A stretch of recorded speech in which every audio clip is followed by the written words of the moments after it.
Hey guys, so I'm going to do another video, which is quite soon after the last one, but it's fun, so I'm going with it. So what I really want to talk about is one of my favourite things to promote online, on Facebook and everywhere. I try to promote this, and that's just self-love and self-acceptance. They are the most important thing in life. If you love yourself, if you accept yourself, if you're okay with who you are, all those crazy things around you, they won't actually rock your world too much, because you'll be okay within it, even if the rest of the world's going mad.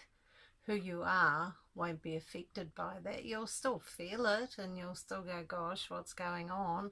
But you won't be buffeted around by all those energies. Otherwise, all those energies can actually really push you around. So, and self-love brings you peace. It's wonderful for healing anything that's going on with you. And it's not something we're taught to do when we're young. Often as youngsters, it's about fitting in, being who others tell you to be. And look, sometimes people still do it when you're an adult. I have that with one family member, but I can actually laugh about it. It doesn't actually bother me so much. She seems to think that my lifestyle and my little truck is not that flash, and am I ready to give that up yet? No, I'm not. And that's okay. I'm old enough not to let those things get to me. It's interesting though, isn't it? How people project their own thoughts and visions and ideas of what the right thing is to do onto other people. You weren't put on this planet to fit in. You weren't put on this planet to make everybody else happy. You were put on this planet, you were born into this world to experience life fully, to experience joy and love and all those other things. And yeah, sometimes you don't get everything you want, but you can still love yourself through it. So my first key is really to write down a list, and please do this, it's actually really good to do.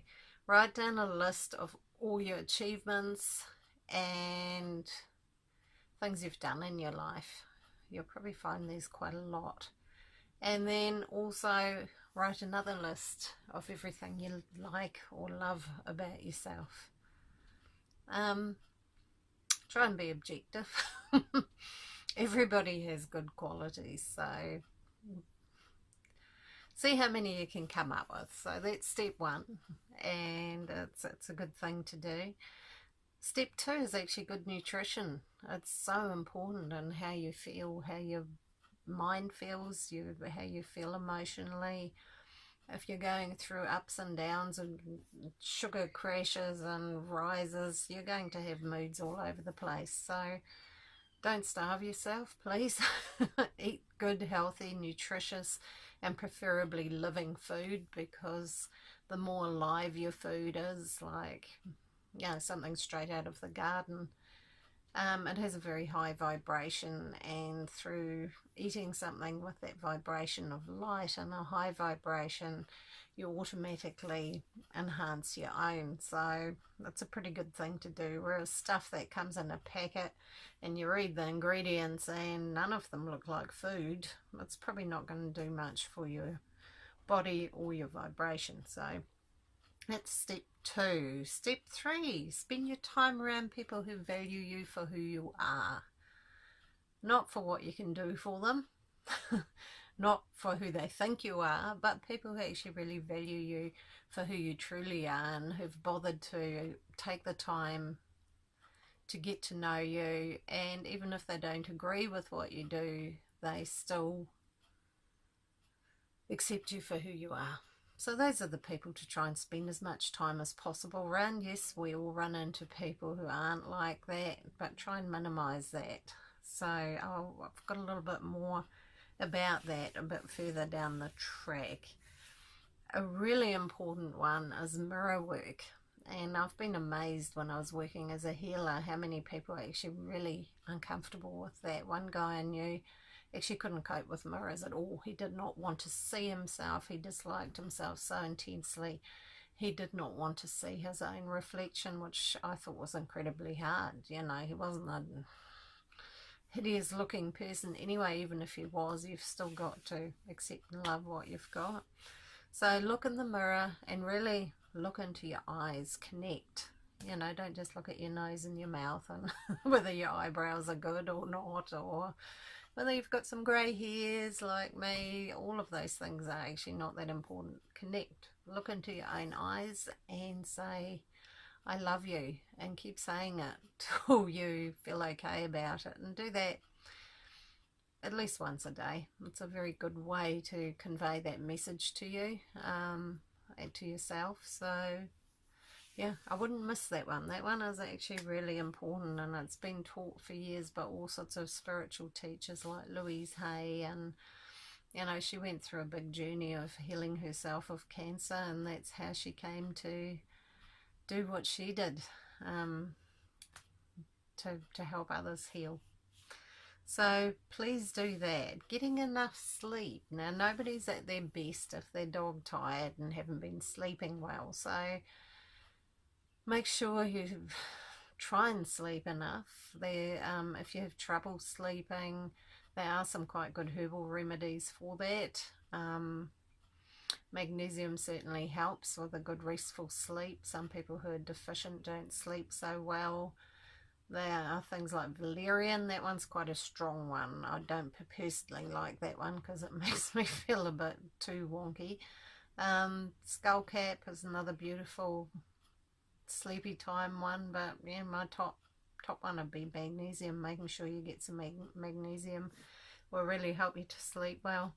So yeah, get enough sleep. We all have slightly different needs, but nobody can long-term survive on very little sleep and stay in a really good frame of mind. And in order to live life and enjoy it, it's important to, you know, be in a good frame. So number 6 is a tough one.